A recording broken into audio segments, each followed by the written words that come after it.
호텔이나 식당, 조경 등에서 비숙련 외국인 근로자들이 취업하는 데 사용되는 H-2B 취업 비자가 올해에는 이례적으로 13만 개까지 2배나 더 발급됩니다. 도널드 트럼프 대통령의 새로운 건강보험 정책인 트럼프 케어가 또 연방 하원을 넘지 못할 가능성이 제기됐습니다. LA시가 5월 아태문화유산의 달을 맞아 아시안 이민자의 생활을 그린 시트콤 프레시 오브 더 보트의 이름을 딴 기념일을 지정했습니다. 캘리포니아주 재무국이 최근 연례 인구 보고서를 발표했습니다. 통계 자료에 따르면 지난해 캘리포니아주에는 33만 5천 명의 인구가 유입돼 지난 1월 1일 기준 총 3,952만 4천 명을 기록했습니다. 여러분 안녕하십니까? 5월 2일 화요일 RK9 뉴스 시작합니다. 호텔이나 식당, 조경 등에서 비숙련 외국인 근로자들이 취업하는 데 사용되는 H-2B 취업 비자가 올해는 이례적으로 13만 개까지 2배나 더 발급됩니다. H-2B 취업 비자는 연간 쿼터가 6만 6천 개지만 오는 9월을 끝나는 현 회계년도에는 2배인 13만 개까지 발급할 수 있게 됩니다. 네, 오늘 첫 소식은 워싱턴에서 한면택 특파원이 보도합니다. 전문직이 사용하는 H-1B 취업 비자에 비해 비숙련 외국인 근로자들이 애용하고 있는 H-2B 비자가 올해에는 2배나 더 발급되는 이례적인 조치가 취해지고 있습니다. 오는 9월 말까지 지출하는 2017 회계년도에 1조 달러짜리 연방 예산안이 초당적 합의로 확정됐고 도널드 트럼프 대통령도 서명키로 했는데 여기에 이례적인 H-2B 비자 확대안이 포함됐습니다. 이 연방 예산안에서는 비숙련 외국인 근로자들의 취업 비자인 H-2B 비자를 올해 연간 쿼터 6만 6천 개에다가 7만 개나 더 늘려 모두 12만 9,547개, 근 13만 개를 발급할 수 있도록 허용하고 있습니다. 이에 따라 국토안보부와 노동부는 비숙련 외국인 근로자들에 대해 올 회계년도에는 13만 명이나 H-2B 비자를 발급할 수 있게 됐습니다. 연방의회는 관련 단체들이 최근 3년간 비자를 승인받은 적이 있는 외국인 근로자가 재취업했을 때에는 연간 쿼터에 적용하지 않는 방안이 지난해 만료됐기 때문에 비숙련직 고용에 극심한 어려움을 겪고 있다는 하소연을 수용해 일단 올 회계년도에 한해 2배 발급을 허용한 것으로 설명하고 있습니다. 하지만 도널드 트럼프 대통령도 마라라고 리조트나 트럼프 타워에서 H-2B 비자로 외국인 근로자들 대거 고용해왔다는 점에서 곱지 않은 시선을 받고 있습니다. 특히 트럼프 대통령은 전문직 H-1B 비자 발급은 매우 까다롭게 만들 것임을 분명히 하고 있어 외국인 근로자들과 이민자들에게는 비숙련, 저임금, 3D 업종 위주로 취업을 유도하려 한다는 의심까지 사고 있습니다. H-2B 비자는 H-1B 전문직 비자보다는 저학력, 비숙련 외국인 근로자들이 농업이 아닌 거의 모든 업종에서 1년 이하의 기간 동안 취업할 수 있도록 허용하고 있습니다. 휴가 시즌이나 연말 대목 등 계절적인 특수기간에 많이 이용되고 있으며 요리사, 청소원, 휴가지의 식당과 오락시설의 임시직 등으로 외국인 근로자들이 많이 사용하고 있습니다. 게다가 근년 들어서는 미주 지역에서 순회 공연하는 연예인, 마이너리그 운동선수들도 이 H-2B 비자를 활용하고 있습니다. H-2B 비자는 거의 모든 직종에서 비교적 손쉽게 일자리를 얻어 비자를 받을 수 있는 장점이 있으나 1년 이하의 단기간만 미국에 취업한 후에 본국으로 귀국해야 하는 단점이 있습니다. 워싱턴에서 RKTV 뉴스 한면택입니다. 도널드 트럼프 대통령의 새로운 건강보험 정책인 트럼프 케어가 또 하원을 넘지 못할 가능성이 제기됐습니다. 월스트리트저널은 오바마 케어를 대체할 새로운 건강보험 정책인 트럼프 케어에 수정된 내용에 반대하는 공화당 하원들이 많다면서 3월에 이어 또 하원을 통과하기 어려울 수 있다고 지적했습니다. 이 신문은 현재까지 최소 21명의 공화당 하원 의원이 수정된 트럼프 케어에 반대한다는 뜻을 밝혔다고 전했습니다. 또 거의 같은 수의 공화당 하원 의원이 찬반 입장을 결정하지 못했다고 덧붙였습니다. 민주당 하원 의원 중 찬성하는 의원은 단 한 명도 없습니다. 이에 따라 공화당 하원 전체 의석 435석 중 절반을 넘는 237석을 장악하고 있지만 21명이 반대표를 던진다면 찬성표는 과반에 이르지 못하게 됩니다. 도널드 트럼프 대통령의 취임 100일을 기념하는 30초 홍보 영상이 제작됐지만 CNN이 방영을 거부했습니다. 도널드 트럼프 대통령의 성과를 부각하는 홍보 영상이 지난 1일 TV와 온라인을 통해 공개됐습니다. 영상에는 첫 100일이라는 문구를 시작으로 성공이라는 단어가 등장합니다. 이어서 닐 고서치 연방대법관 인준, 50만 개 일자리 창출, 키스톤 XL 송유관 사업 승인, 전폭적인 규제 완화 등 100일간의 업적이 열거됩니다. 역사상 최대폭 감면이라는 세제 개편안을 높이 평가하는 내용도 담겼습니다. 논란이 되는 부분은 가짜 뉴스라는 표현입니다. 영상에는 뉴스를 보는 것만으로는 알지 못할 것이라는 내레이션과 함께 CNN을 비롯해 NBC, ABC, CBS 등 트럼프 대통령과 대립각을 세워왔던 주류 언론들의 간판 앵커들을 배경으로 깔았습니다. CNN 방송은 이 장면을 삭제하지 않는다면 광고를 방영하지 않겠다는 입장을 밝혔습니다. LAC가 5월 아태문화유산의 달을 맞아 다양한 행사를 진행합니다. 오늘은 그 시작을 알리는 의미로 아시안 이민자의 삶을 그린 시트콤 Fresh Off the Boat의 이름을 딴 기념일로 지정했습니다. 자세한 내용 이황 기자가 취재했습니다. LAC의회가 5월 아태 문화유산의 달을 맞아 아시안 이민자의 생활을 그린 시트콤 Fresh Off the Boat의 이름을 딴 기념일을 지정했습니다. That's me, your boy Eddie Wong. Check it. 11 years old and moving from DC to Orlando.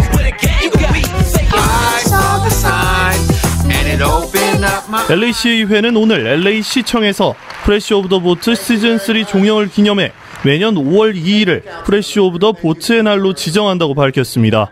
이 자리에 참석한 가세티 LA시장은 문화와 인종의 다양성을 그려낸 프레시 오브 더 보트 출연진과 제작진의 감사함을 전했습니다. 데이빌 시의원은 프레시 오브 더 보트 시트콤을 통해 이민자가 대우받지 못하던 시절 이민 1세대의 노력으로 아텍의 커뮤니티의 위상이 주류 사회 내 커진 만큼 차세대 한인들은 타인종이 아닌 미국인이란 자부심을 갖고 생활하기를 희망한다고 밝혔습니다. 우리 커뮤니티에서 얼만큼 지금만 아니고 옛날부터 많이 고생하고 우리 미국한테 이렇게 컨트리뷰트 한 거를 쉐어링하는 거, 그게 첫 번째 목적이고요. 두 번째 목적은 우리 특별히 젊은 친구들, 2세, 3세 친구들한테 이거는 우리나라다. 부끄러울 거 아무것도 없다. 우리가 얼만큼 아무거나 할 수 있고 싶은 거 다 할 수도 있고 우리 이 커뮤니티 안에서 우리가 컨트리뷰트 한 거 많다. 그거를 보여주면서 프레시 오브 더 보트는 대만 가족이 플로리다주 올랜도에 정착해 아메리칸 드림을 꿈꾸며 살아가는 애환을 담아낸 시트콤입니다. 한편 LAC는 오늘 프레시 오브 더 보트 날 지정을 시작으로 오는 6일 LA 다운타운에서 개최하는 뮤직 페스티벌 등 아태 문화유산의 달을 기념한 다양한 행사를 진행할 예정입니다. 아태 문화유산의 달의 첫 시작을 알린 프레시 오브 더 보트 데이. 한인을 포함한 각 인종의 다양성이 축하받는 날로 기억되기를 기대합니다. RKTV 뉴스 이황입니다.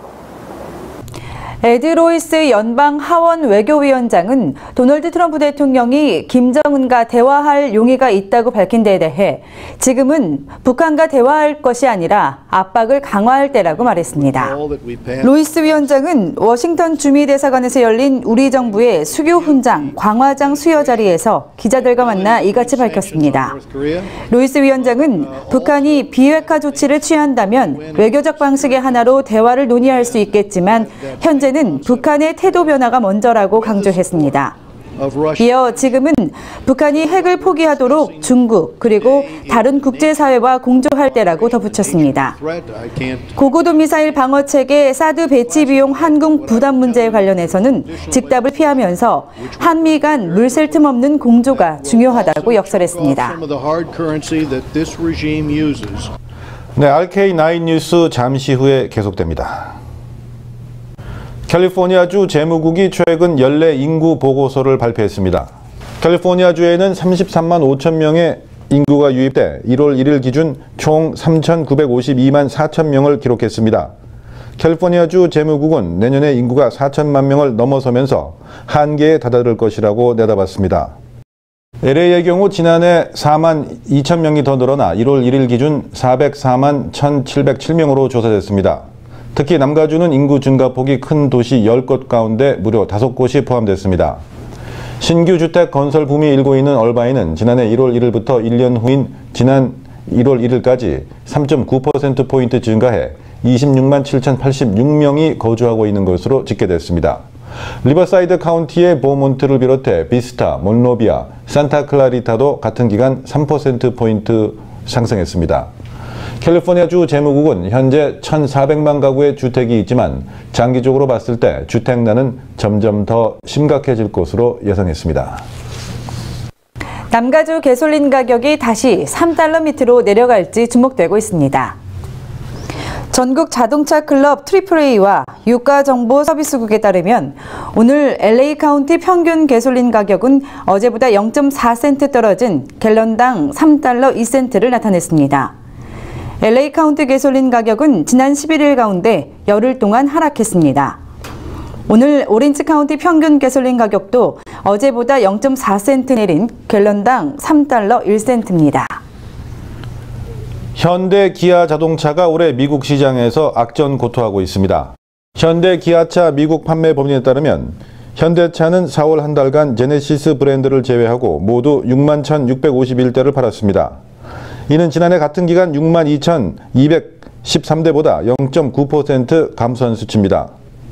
럭셔리 독자 브랜드인 제네시스 판매량까지 합쳐야 1.3% 증가한 셈입니다. 특히 기아차의 지난달 판매량은 모두 5만 3,358대로 지난해 같은 기간 5만 6,508대보다 5.6% 하락했습니다. 기아차는 지난달 포르테 판매량이 0.07% 증가한 것을 빼고는 전 차종에서 작년 같은 기간보다 판매량이 떨어져 한숨을 내쉬고 있는 상황에 처했습니다.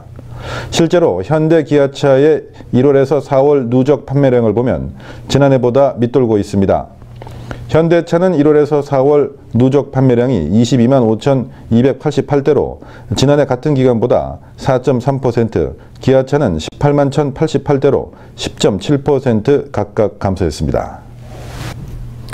북한에 17개월째 억류되어 있는 오토 원비어의 부모가 오늘 폭스뉴스에 출연해 아들의 석방을 호소했습니다. 21살의 오토 원비어는 지난해 유니버시티 오브 버지니아 재학 당시 북한을 방문해 선전 포스터를 훔친 혐의로 체포돼 강제노동 수용소에 구금됐습니다. 원비어 부부는 북한이 아들을 석방한다면 미국과 북한의 대화 재개에도 도움이 될 수 있을 것이라고 말했습니다. 북한에는 현재 3명의 미국인이 억류돼 있습니다. LA 한인상공회의소 41대 차기 회장 선거에 하기환 전 회장이 단독 출마하면서 무투표 당선이 사실상 확정됐습니다. 하기환 전 회장은 후보 등록 마감일인 오늘 수석 부회장 박성수, 부회장 신승연, 김봉연 이사 등 3인 부회장단 후보와 함께 선관위원회에 등록 서류와 함께 5,000달러의 공탁금을 납부했습니다. 하기환 전 회장은 오는 16일 정기이사회에서 인준을 받게 되면 오는 7월 1일부터 41대 회장 임기를 시작합니다. 이유케어 클리닉이 오는 주말 메디컬 마이 헬스 LA 신청 대행 서비스를 실시합니다. 이유케어 클리닉은 오는 13일 토요일 오전 9시부터 오후 2시까지 메디컬 마이 헬스 LA 가입 행사를 LA 한인타운 유가와 하버드에 있는 클리닉에서 진행한다고 밝혔습니다. 김종란 커뮤니티 개발 매니저는 주말 가입 행사를 할 때마다 10명에서 25명 사이의 사람들이 꾸준히 방문하고 있다며 이번 달에도 평일에 시간을 내기 힘든 LA 카운티 거주 한인들을 위해 신청 대행 서비스를 제공한다고 설명했습니다. 이날 행사에서는 이유케어 클리닉 가주정부 공인상담가가 나와 가입을 위한 신청을 돕게 됩니다. 자세한 문의는 이유케어 클리닉 사회복지부 전화 213-235-1215로 연락하시면 됩니다. 요즘 라스베가스에 실력으로 돈을 걸고 비디오 베팅을 하는 새로운 형태의 기계가 등장했습니다. 기존 슬롯머신처럼 순전히 요행을 바라고 게임을 하는 대신에 실력에 따라 게임을 하는 것인데 게임기 업체들은 비디오 게임에 익숙한 세대를 겨냥해 기계를 개발하게 됐다고 말했습니다.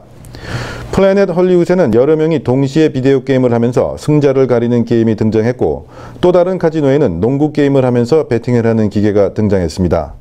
카지노 측은 밀레니얼 세대뿐만 아니라 알케이드에서 동전을 넣고 비디오 게임을 즐겨본 세대들도 겨냥한 상품이라고 설명했습니다. 잠시 후에는 이슈 포커스가 이어집니다.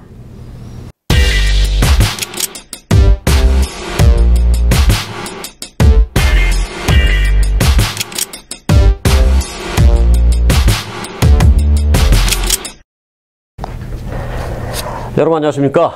이슈 포커스 시간입니다. 트럼프 대통령이 북한 김정은을 만날 용의가 있다고 말했습니다. 진심일까요? 아니면 외교적인 발언일까요? 그도 아니면 어쩌나 보려고 그냥 한번 던져본 말일까요? 트럼프와 김정은, 오늘의 이슈입니다. Is he sane? I have no idea.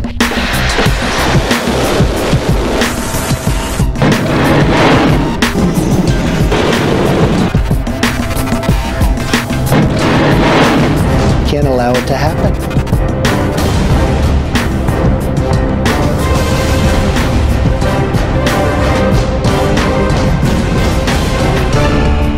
네, 이 자리에 주영석 기자 함께했습니다. 안녕하십니까? 안녕하십니까? 네, 자 트럼프 대통령과 김정은이 뭐 만날 수 있니 없니 뭐 얘기가 이제 어제 오늘 많습니다. 이게 현실성이 있는 건가요?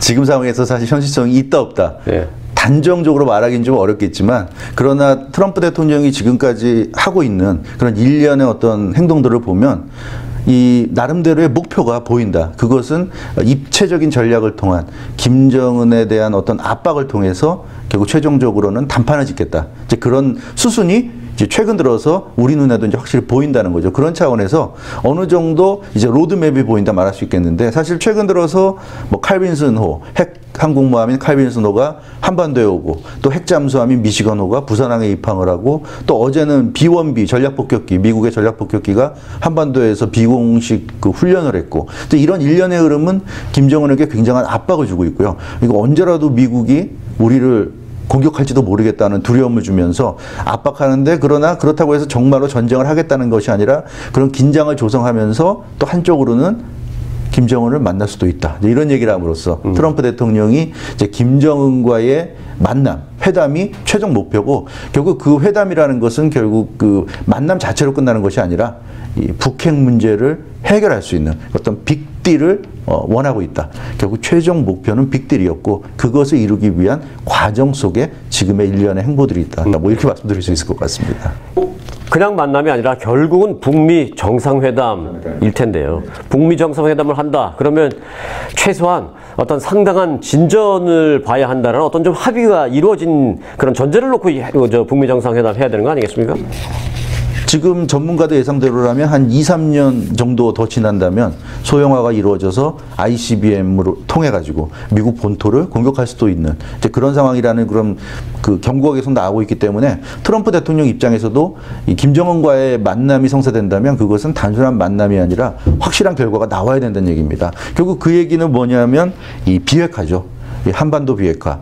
그러니까 북한이 핵을 포기하는 그런 쪽으로 가는 시작이 돼야 될 거다. 이제 그것이 결국 트럼프 대통령이 김정은에게 원하는 것이고 김정은이 비핵화로 가는 그 시작을 할 수 있다고 한다면 만나주겠다. 이제 그게 트럼프 대통령의 생각이라고 할 수 있고요. 그럼 북한도 뭔가를 얻어야 되지 않겠습니까?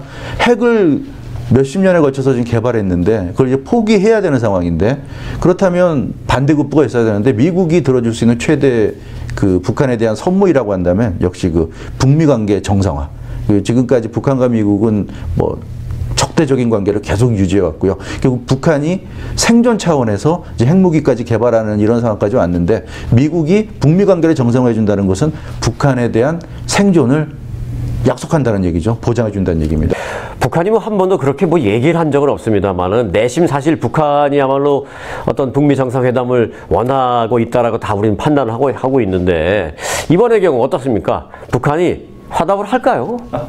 그건 정말 예측하기 어렵죠. 예. 트럼프 대통령도 참 예측하기 어려운 인물이지만 김정은은 더 예측하기 어려운 인물이 아닌가 그런 생각이 드는데 그러나 김정은이 나이가 지금 어리다는 점에서 뭐 연로한 그런 또 이 지도자가 아니라 굉장히 어린 아직도 30대밖에 되지 않은 어린 나이이기 때문에 그 점이 오히려 이 어떤 그런 예상치 못한 결단을 내릴 수 있는 그런 조건이 될 수도 있지 않을까. 왜냐하면 김정은 입장에서 보자면 자기가 앞으로도 뭐 북한은 그 세습제다 보니까 임기가 있는 게 아니라 죽을 때까지 하는 거 아니겠습니까? 이제 그렇게 보자면 몇십 년을 더 끌고 가야 되는데 이런 식의 그 미국과 언제 전쟁이 일어날지 모르는 이런 대결 국면으로 몇십 년을 끌고 가기는 어렵다고 아마 판단할 수도 있지 않을까 그런 생각이 들고요. 이제 그런 차원이라면 북한 입장에서도 선택의 지금 고비에 있다. 이렇게 볼 수 있을 것 같습니다. 네.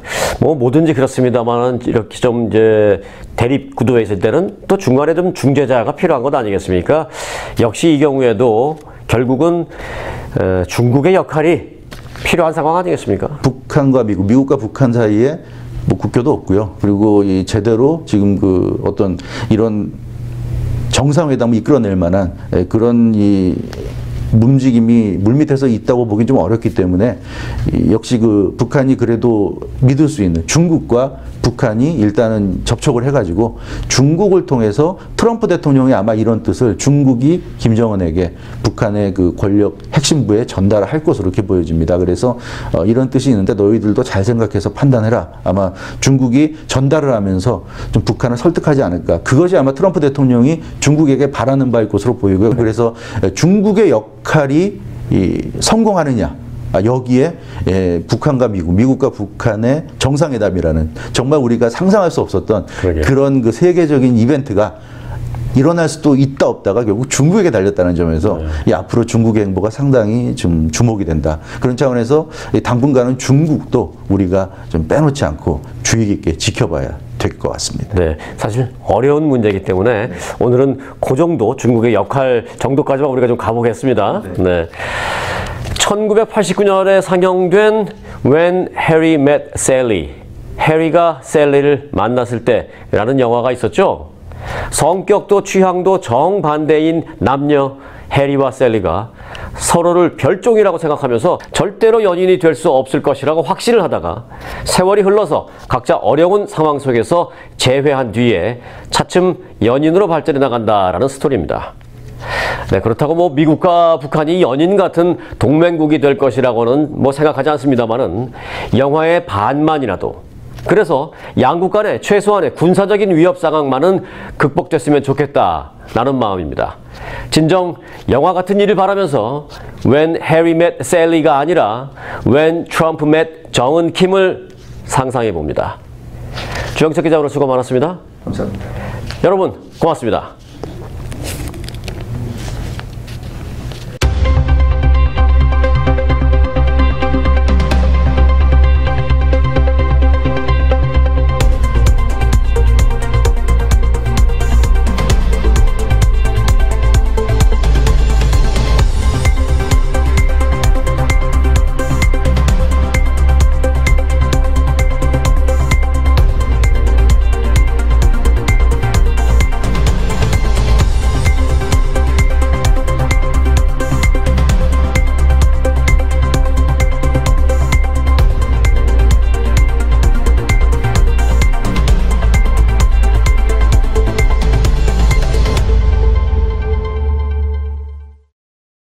네, 요즘 일교차가 심해지면서 감기 환자, 또 알러지 환자가 많이 늘어났습니다.